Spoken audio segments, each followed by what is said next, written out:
The 18 Strong Podcast, episode number 169, Golf Fitness Pros to Avoid.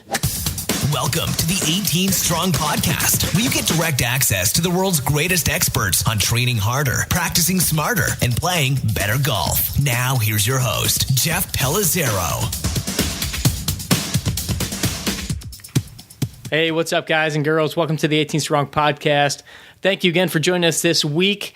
Most of you are probably getting ready for off-season mode. Time to kind of put the sticks away, focus a little bit more on the body, get things moving a little bit better, kind of tackle some issues that may have come up across the season and just in everyday life. So we wanted to provide you with a little bit of insight into your off-season plan and give you an idea of how to make sure you're not being steered down the wrong direction, and specifically talking about how to avoid getting trapped with a not-so-great golf fitness professional. As you may or may not know, Golf Digest just recently put out one of its top 50 lists. It's the 50 best golf fitness professionals in America. It was in the December 2017 and January 2018 edition of the magazine. It's got Ricky Fowler on the cover. Definitely go pick that up if you haven't checked it out. But I have to say, I'm super, super excited to have been mentioned on that list and to be in the company of so many great fitness professionals that are in there. And I'm really honored to say that we've had so many of them on the show. I think we've had 22 of the top 50 on the show, and hopefully we'll have a lot more of them on sooner. And I just have to say that just like with any other list in any other publication, there's always going to be a lot of highly qualified people that were not on the list, and that you could definitely make an argument that maybe should have or could have been on the list. And so we just want to celebrate all of the golf fitness professionals, all the friends of 18 Strong that are doing it the right way and are helping their golfers get better, helping to kind of push this industry forward. So big thanks to them. And then definitely I want to say a big thanks to Ben Shear and Ron Kaspersky and just Golf Digest in general for bringing this list to life. And then, like organizations like TPI, that without them, this profession really probably wouldn't even be a thing. So I want to say thanks to those guys, Greg Rose, Dave Phillips, and everybody involved in TPI there. It's definitely a sign that times are changing here and that this profession is growing and that more people are contributing. And this is kind of a huge feather in the cap for our industry. So for me personally, I want to thank you, the listeners, and all the guests that we've had on the show, because I have no grand illusions that without a platform like this, without 18 Strong, that a simple little guy from St. Louis, Missouri, who has no PGA pros on the docket would make this list without having this kind of a platform. So I want to thank you for your support and all the great people that we've had on this show. So in light of this whole article and list, I wanted to have a little fun with this. And in the article, they mentioned a few things. I think it was Lindsey Becker that was in there, Greg Rose was in there, Ben Shear was talking in there about, some of the things that you want to look for in a golf pro. And they said them all in a very nice way. But, in a publication like this, you have to kind of be politically correct. And so they didn't want to kind of steer on, what are some of the bad things that you need to look out for as well. But, hey, this is our platform and we can pretty much say whatever we want here. So I wanted to have a little fun and make sure that you know what you're getting into before starting out a golf fitness routine, and that you don't end up with someone from the, while they would never put this list out, but someone that would make the list of the 50 worst golf fitness professionals. And so I came up with a list of 5 golf fitness professional, we'll call them stereotypes, that you definitely want to stay away from. And if you smell anything along the lines of these stereotypes in the person that you're meeting with, or maybe the trainer that you're working with already, I want you to run the other way as fast as possible. Or as a fitness professional, if you're listening to this and you're working with golfers, if you find yourself slipping into any of these mindsets or any of these stereotypes, let this episode be a bit of a reminder to you of, what your real role is, what your main objective is working with these golfers, and how you should approach, the craft that is in front of you.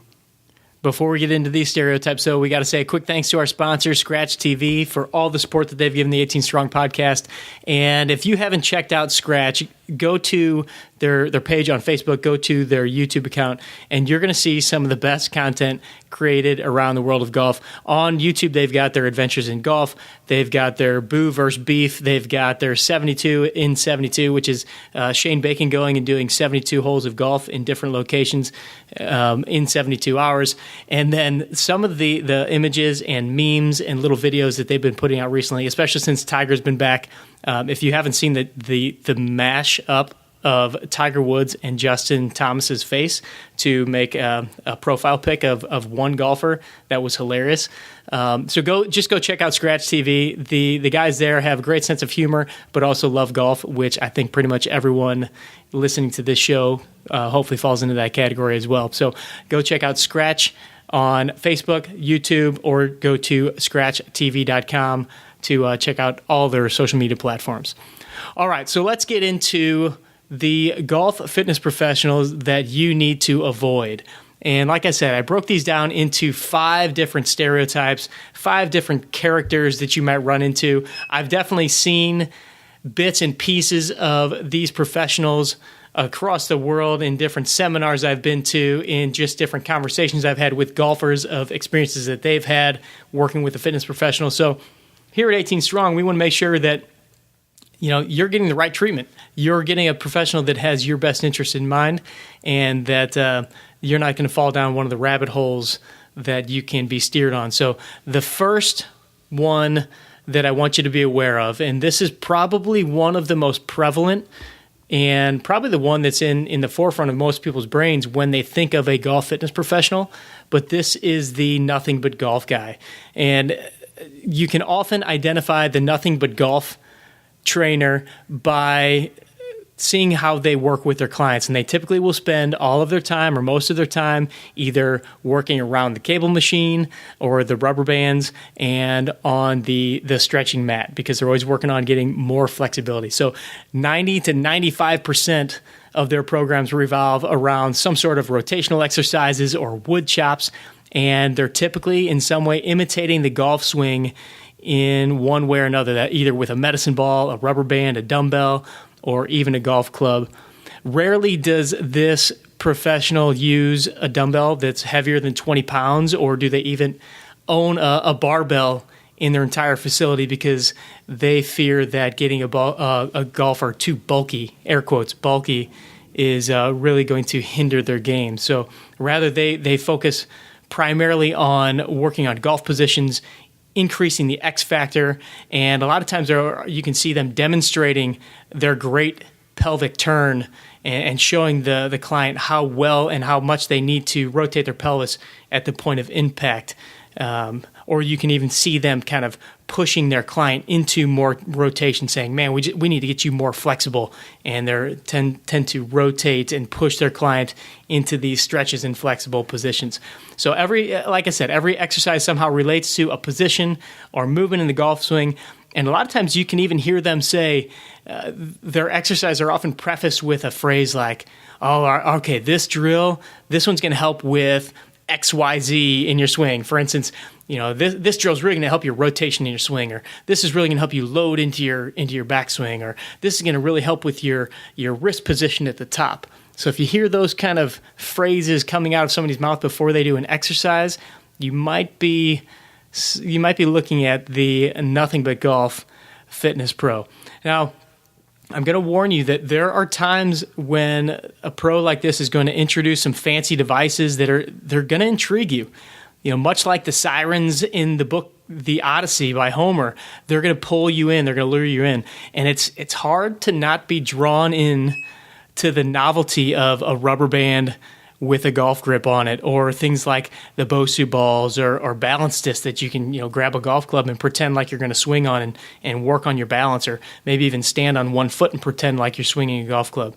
Or my favorite is the infamous speed ladder drill that's super important for when you're working on that fast footwork that's really needed in your golf swing and on the golf course when you're hopping out of your cart. So note that most of you listening to this show, and most people that haven't had any kind of interaction with a fitness professional, often think of this as the go-to person, the person that they're looking for, somebody that's really going to help them with their positions and with their, mimicking their swing with weights and resistance.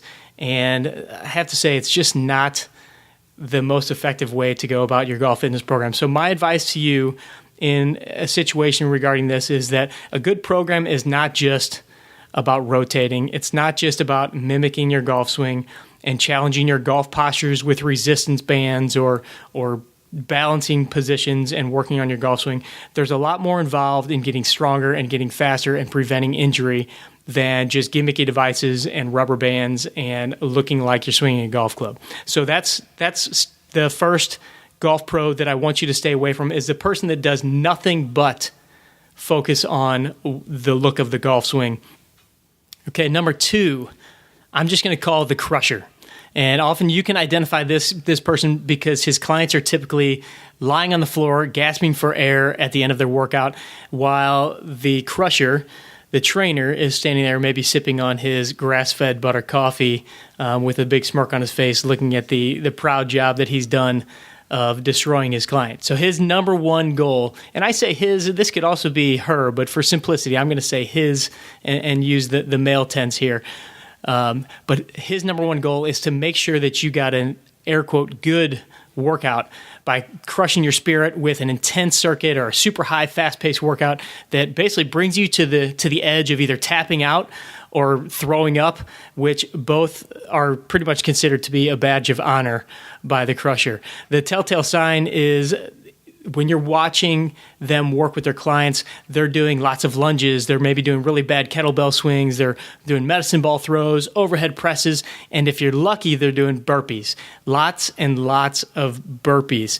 And the best part of the crusher's philosophy is that everybody's pretty much equal. So you don't need any know-how of the exercise. You don't have to actually know how to do these exercises properly. You don't need any specific individualized corrective instructions. You can just jump right in, and as long as you're sweating and you're taxing your body and you're getting worn out, then you're one of the crew.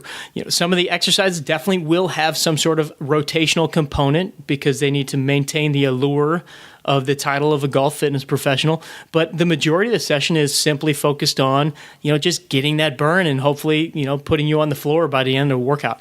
So be very, very careful when you come into contact with the crusher, because this style is one of the sexiest workouts out there, and you can get sucked in really, really quickly. In fact, you'll often see the same client that was just laying on the floor with their head in the trash can 5 minutes ago. You'll see them walking out saying with a big old smile on their face, man, he really got me today. That was a great workout. And then you'll have that person proceed to the course later on that day and wonder why they got tired after the 13th hole and couldn't finish their round without double bogeying. And unfortunately, that golfer then thinks that, man, I guess I probably just need to work a little harder in the gym. I need to work on building up this stamina. I just don't know why I keep crashing at the end of my rounds. So these workouts can be addicting, just like a drug, and the crusher now becomes, as Ice-T would say, now becomes your pusher. And so my advice when it comes to the crusher is that the goal of a program should not be simply to break you down. The goal should be to improve on where you're weak. It should be to improve the quality of your movements. It should be to increase your strength. So programs like these have a very high risk of injury due to people doing them with terrible form, people getting exhausted and not doing the exercises properly, and first and foremost, just not addressing the real issues that may be impacting your golf game or the issues that may not be allowing you to perform the exercises the way they need to be performed. So be very, very careful when you see this kind of a workout program, or especially if you see it in kind of a group-related program, because then there's even less individualized attention. All right, next on the list, we've got go heavy or go home. In some ways, the go heavy guy is just like the previous stereotype, the crusher, and in many ways, they're complete opposites. They're similar in the fact that they are very convincing that their style is far and away the only way someone should train, and that if you're not working on upping your numbers in your squat, your deadlift, your bench press, then you may as well not even be coming to the gym. So often, just like the crusher, the go heavy guy is going to take their clients to the far extreme, but in a much, much different way. So the way that they're different is that the go heavy guy laughs at the small amount of weights that are used in those circuit style training programs. The go heavy guy, he counts his weights by adding on plates and plates at a time. So in this professional's mind, strength is the end all be all, almighty in this program. And the thought process is that getting better at your big lifts, your squats, your deadlifts, your bench press, maybe even your pull-ups are going to cure any flaw in your golf swing because it's simply going to make you stronger and more athletic. So you say your back's hurting? Well, we should probably do more deadlifts. Or you're not swinging the club as fast as you want to? We should probably put some more weight on your squat. Or you need a better turn, or you're sliding your swing? I'm pretty sure that that'll eventually come once we get you stronger. And so the badge of honor here is measured not by you gasping it on the floor, but the badge of honor here is more measured in 1-rep maxes, and unfortunately often results in injuries from people trying to do things that their bodies just couldn't handle doing. So you got to be really, really careful when you find yourself in an environment like this. And people often ask me about CrossFit and golf and whether they should do CrossFit for golf. I kind of see CrossFit is a hybrid of the crusher and the go heavy or go home mentality. And I have 100% for the CrossFit athletes, that are doing these competitions, and they are jacked. They're incredible specimens, incredible athletes, but I wouldn't send one of my golfers into a CrossFit studio thinking that it's going to improve their golf. It's going to improve their ability to do CrossFit, and it's going to put them at risk for certain injuries, because I think that many times people just aren't ready to do some of the things that are required to do there. So they wouldn't be my first choice. So if you want my advice when it comes to this category, the go big or go home, the go heavy or go home, as much as I cringe when I say this, but I think that Brandel might be right. All this talk about training being bad for golf probably stems mainly from this category, the go heavy or go home, and the last category, where you're just trying to crush somebody in their workout and put them down and do as much as possible and see, what it takes to make them break. Does a golfer need to deadlift and squat 500 pounds? Probably not. And I think that going crazy heavy just doesn't seem like it's worth it to me. It might be at the other end of the spectrum, but I see it much like standing on a big exercise ball with a golf club. Both of these things seem like the risk heavily, heavily outweigh the rewards that are possible. And so I just don't see the benefit of putting my golfers into a situation like that. All right, the next one is one of my favorites, and this one's a little harder to pick out, and it actually may take a little more top secret advanced research on your part, because at first glance, this coach seems like they are kind of the holy grail, and I call this one the guru. And I think we've all seen or heard of the gurus in the fitness industry. And when you come across someone that's a guru, you come across somebody that's very intelligent and they know their stuff. And I won't lie, usually they're very well read. They have a lot of insights into maybe different philosophies, but they tend to have one main area of study or one system that they follow. And they may have even created this system, and everything very conveniently, perfectly falls into this system when it's in their hands. But when other people do it different ways, they are typically very critical. So they've got very intelligent answers for everything. They're very quick to point out, however, what other trainers in that facility or even other trainers throughout the world are doing wrong and how they need to be doing it better or more like the way that the guru does it. And they can often be noted or kind of brought to the forefront when you hear the phrase or something along the lines of, if they had a chance to work with Tiger Woods in the day, Tiger wouldn't be having all these issues. I think that's always definitely a red flag when somebody starts talking about how great they would do with Tiger Woods, knowing nothing about what Tiger Woods has really done, but their expertise would have completely fixed the whole situation. So often they're very knowledgeable, and they do help their clients see results, but the problem that ends up happening is that they're never ever wrong. Everyone else is wrong. And eventually you as the client are wrong. And so it becomes hard to bring up any contrasting points to this person or any suggestions to them, because it's often met with a very confused and belittling look, followed by some explanation as to why your input is incorrect or why your idea is somehow bad or silly, even worse.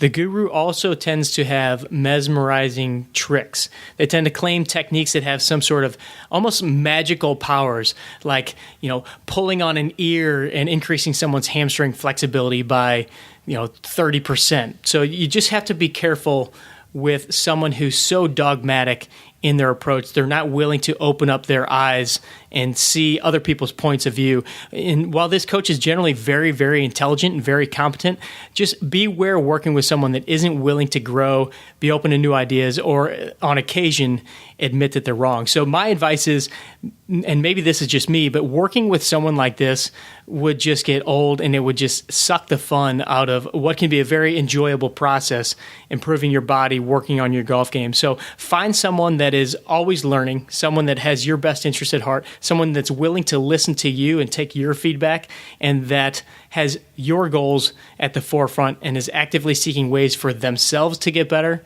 and to help you get better in whatever it is that you're striving to get out of your sessions with them.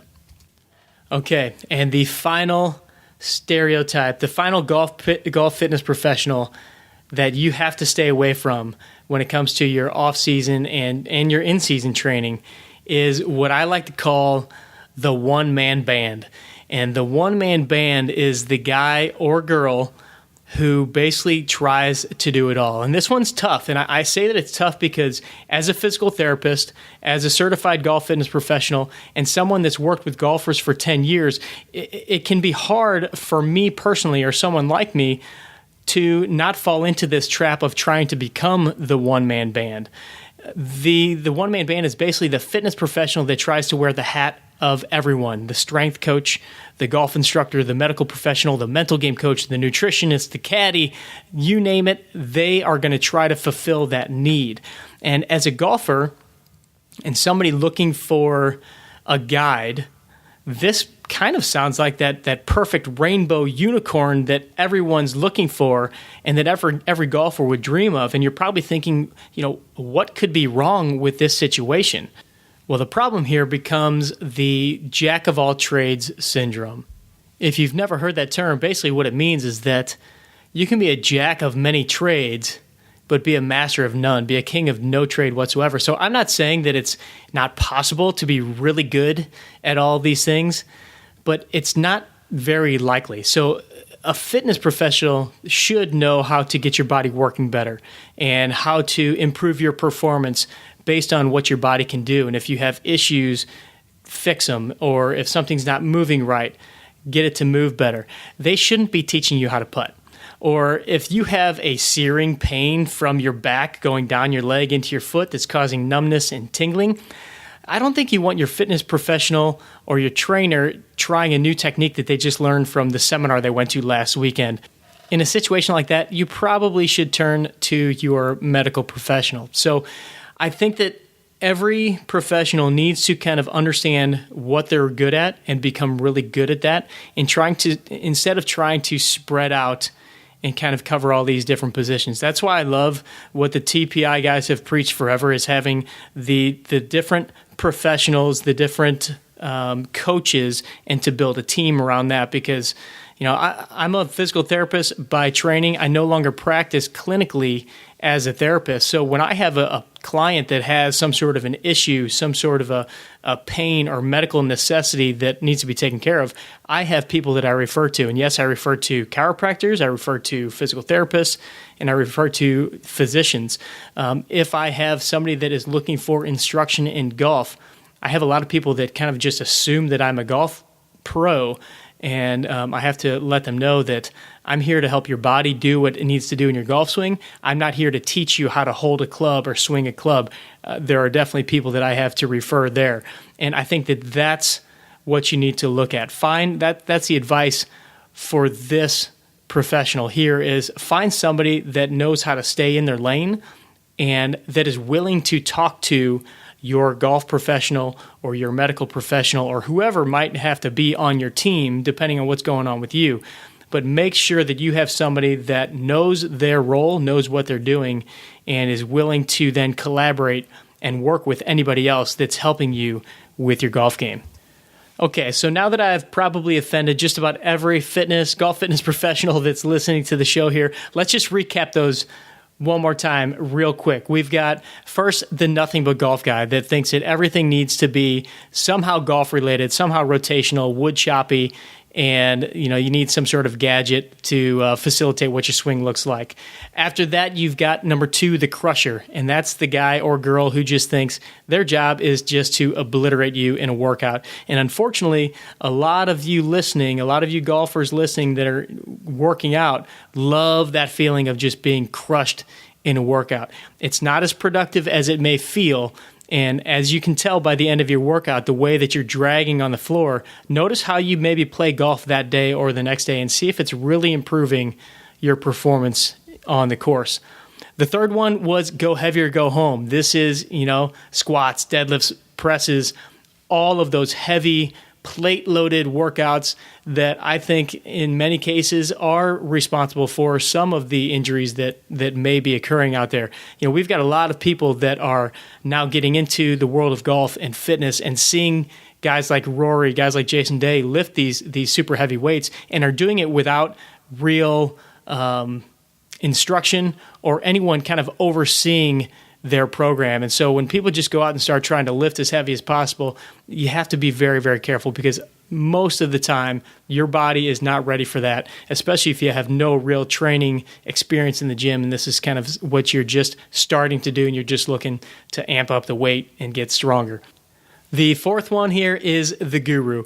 And like I said, the guru may be a very competent, very intelligent fitness professional, medical professional, whatever it might be, but if they're so dogmatic that they can't do anything out of their scope or they can't handle seeing someone else do it a different way, I just think for my personal preference and my personality, that just doesn't fly with me. I need somebody that's going to be open to change, open to feedback, open to criticism without feeling offended or feeling like I'm an idiot by challenging what they say. So the guru is definitely on my list. And then lastly, and one of the ones that I think is very prominent when someone starts to get into fitness and golf is the one-man band. And that's the fitness professional that's trying to wear all the hats on the team, the teaching instructor, the fitness pro, the medical professional, the nutritionist, mental game coach, all of those pieces. It's very, very rare that you're going to find somebody that can really fulfill all of those tasks and all of those pieces for a golfer. And what you want is somebody that does a really good job at their job, staying in their lane, getting your body moving, getting your body to perform, and doing the things you need to do, and then collaborating with the professional that you have around you. So in conclusion, basically, what do you need to look for? Basically, you want somebody that has you and your goals in mind first and foremost. You want somebody that's going to do some sort of an evaluation and look and figure out your needs, your necessities, and create a program that's going to meet your goals. You want somebody that knows the game, knows the swing, and preferably has had some success with helping his or her golfer stay healthy and consistently get better. And the focus should be on getting you to move well, to eliminate any balance or imbalances or weaknesses that you might have. And if you didn't listen to our episode last week talking all about imbalances and how to fix your body, go back and listen to episode number 168. You also want somebody that's going to fit a program into your lifestyle, somebody that looks at what kind of time you have, what kind of goals you have, how to keep it challenging for you, but also how to make you enjoy the program so you're going to stay with it, you're going to stay compliant to it. And then somebody that's not afraid to push you, somebody that knows your limits and has reasons for doing what they are doing in your program, but they're not just doing it to exhaust you, they're doing it to challenge you and make you better. So as mentioned in the article, there are definitely certifications that you may want to look out for. Certifications are great because they kind of give you a little bit of a qualification. There is Titleist Performance Institute, which I can't say enough about those guys, as far as providing great quality information for fitness professionals. Some of the biggest organizations that you're going to see professionals accredited through would be, the NSCA, the NASM, the Czech Institute. One that has come about recently and is kind of a continuing education for professionals is FRC, Functional Range Conditioning, which is one that I have gone through and really, really love the work that they're doing. So these are all letters and things that people can put at the end of their name. But what you really need to do is make sure that they have, again, your best interest at heart. Maybe check on some of the golfers that they've worked with before. And a great thing that I think you should do is talk to your teaching pro, talk to the golf instructor at the club, and find out if they know of somebody that their golfers have worked with or that they've worked with personally. I think this is a great way to even start to kind of coordinate your own little team. If your golf pro thinks that this person is worth the salt, it's worth checking out. They know that they're not going to be, acting like a golf professional. And then one last thing that I think is definitely important is just make sure that person plays some golf, at least a little bit. I think it's funny that, sometimes you'll hear of a fitness professional that works with golfers, but they don't play. And I'm not saying that I play a lot of golf, but I feel it's important to know what the game is like, what you're feeling out there. It's very easy to have an ideological view on how things should transfer from the training perspective, from the gym floor out to the golf course, but real life sometimes doesn't play out the way that it's drawn up on paper. So every time I go out to the golf course, I get new ideas and new revelations on small little things that I may want to add into somebody's program just based on what I'm feeling out there and, what my body's experiencing and the fatigue factor or whatever it might be. I tend to always find a little something that I could get better at working on my own personally or with clients in the gym based on just the experience of being out there on the course. So, all right, that's 5 things, 5 golf fitness professionals that you definitely need to steer clear of in your off-season program and as you look into getting started building your golf body. So hopefully that helps out. I want to say a quick thanks to our other sponsor for today's episode before we close up, Super Speed Golf. They are killing it out there as far as helping people get faster in their golf swing. It's a very specific overspeed training system that is going to help you swing a club better, swing a club faster, and it's going to help balance out both sides. We talk so much on the 18 Strong podcast about how important balance is in your body and getting rid of some of those imbalances. I just saw a clip from the Golf Channel talking about how getting your swing speed up on your non-dominant side is seriously helping people increase their club head speed by 5, 10, 15 miles per hour. And we're even talking some professionals, PGA and LPGA professionals, increasing their swing speeds by over 5 miles an hour simply by doing by adding the overspeed system, Super Speed Golf, into their program. So go check out Super Speed Golf at superspeedgolf.com. Use the code 18STRONG to get your discount. All right, if you have any questions about today's episode or want any more information, go to 18 Strong and just look up episode number 169. You will find the 5 golf fitness professionals that you need to avoid in the upcoming year.